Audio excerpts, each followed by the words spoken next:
Basically یہ وظیفہ جمعرات کا وظیفہ ہے. جمعرات والے دن جیسے ہی آپ مغرب کی نماز پڑھیں، مغرب کی نماز ختم کرتے ہی اسی مصلے پہ بیٹھے بیٹھے آپ نے تسبیح اپنے ہاتھ میں رکھیں یا انگلیوں کے ان جو ہے پوروں پہ گن لیں.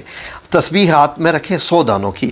آپ نے کیا کرنا ہے کہ اول آخر 11 بار درود شریف پڑھنا ہے. درود شریف پڑھنے کے بعد وہیں بیٹھے بیٹھے اب آپ نے کیا کرنا ہے کہ سورہ اخلاص کیسے پڑھنی ہے.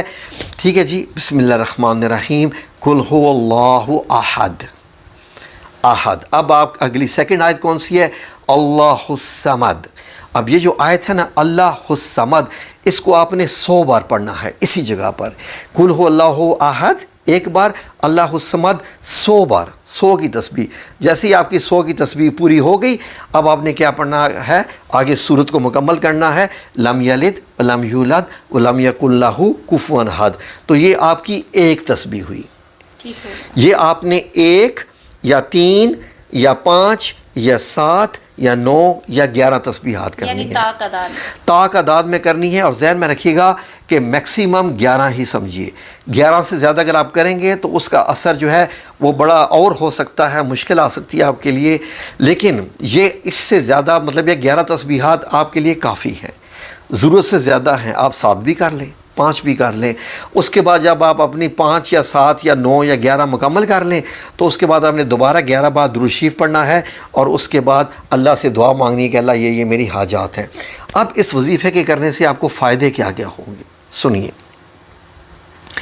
سب سے پہلے جو سب سے بڑا فائدہ جس کو سمجھنے والا صرف سمجھ سکتا ہے، ٹھیک ہے، سمجھنے والا صرف سمجھ سکتا ہے، وہ یہ ہے کہ اللہ رب العزت کا قرب حاصل ہوتا ہے. سبحان اللہ. اللہ رب العزت آپ کو اپنے جو ہے وہ قریب کر لیتا ہے اور آپ اللہ کے قریب ہو جاتے ہیں. آپ کے اور اللہ کے بیچ میں جو فاصلے ہے نہیں ہیں، کیونکہ اللہ تو مطلب شاہراہ سے بھی زیادہ قریب ہے، لیکن ہم لوگوں نے ظاہر ہے کہ جب اس کے متعلق نہ سوچا نہ سمجھا، آپ کے قریب آنا شروع ہوتا جائے گا.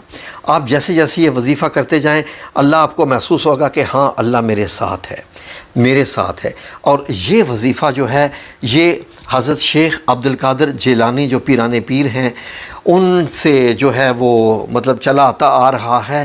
تو جس کا یہ وظیفہ قبول ہونا شروع ہو جاتا ہے وظیفہ کرنے کے دوران، کیونکہ آپ کو میں بتانا بھول گیا کہ کمرے کی لائٹ ڈم رکھنی ہوتی ہے، اتنی کہ آپ کو تھوڑی تھوڑی چیزیں نظر آئیں، پتہ چلے کہ کون سی چیز کدھر ہے. اس کمرے میں کوئی تصویر نہ ہو، کوئی فریم نہ ہو، کوئی کچھ نہ ہو. کوشش کریں کہ پرپل لائٹ ہو، پرپل نہیں ہے تو نیلی لائٹ آن کر لیجئے، نیلے رنگ کی لائٹ.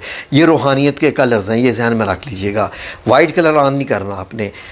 اس وظیفہ کرنے کے دوران جب آپ بیٹھ کے وظیفہ کر رہے ہوں گے یا کر رہی ہیں، اگر آپ کوئی خاتون ہیں اکیلے میں وداؤٹ اینی ڈسٹربنس، تو حضرت شیخ عبد القادر جیلانی رحمۃ اللہ علیہ بنفس نفیس سفید کپڑوں میں نورانی حالت میں آپ کے سامنے حاضر ہو جائیں گے. سبحان اللہ. یہ ہو چکے ہیں، ہوتے ہیں.